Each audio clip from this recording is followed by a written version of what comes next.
व्यक्तित्व र रङहरूले जीवनलाई कसरी प्रभावित गर्छन्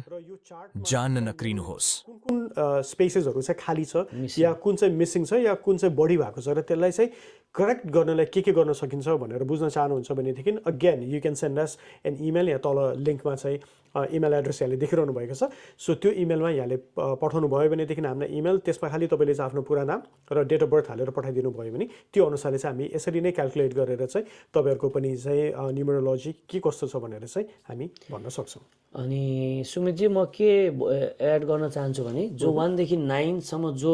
जन्मिनु भएको छ डेट अफ बर्थ 9 1 to 9 उहाँहरूलाई चाहिँ 1 to 9 मा जन्मिनेहरूलाई चाहिँ के गर्दा बेटर हुन्छ भन्ने चाहिँ 1 to 9 is like single digit 1 to 9 कि नम्बर जोड्दाखेरि पनि 1 to 9 हुनेहरू सबै जसको जन्म जन्मेको दिन चाहिँ जोड्दाखेरि 1 आउने या जोड्दाखेरि 2 आउने त्यसरी 1 तारिक 2 तारिक 3 तारिक 4 तारिक 5 तारिक 6 तारिक 7 तारिक 8 तारिक 9 तारिक जन्मिनेहरूलाई चाहिँ के चिज गर्दा बेटर हुन्छ भन्ने चाहिँ म एक्स्ट्रा केही एड गर्न चाहन्छु। 1 तारिक जन्मिने मान्छे चाहिँ सूर्यले रुल सन सूर्य ग्रहले रुल गर्ने भएकोले चाहिँ उहाँले चाहिँ ब्ल्याक कलर अभोइड गर्नु होला, सकेसम्म ब्ल्याक र डार्क ब्लू अभोइड गर्नु होला। त्यो धेरै ब्ल्याक अभोइड मेरो फेभरेट कलर।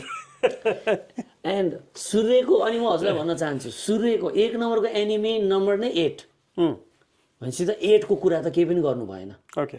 1 को एन्टी नम्बर इज 8 अनि 8 भनेको शनिको कलर भनेको ब्ल्याक भनेपछि त 1 नम्बरको व्यक्तित्व जो जन्मिनु भएको छ 1 तारिक 10 तारिक 19 तारिक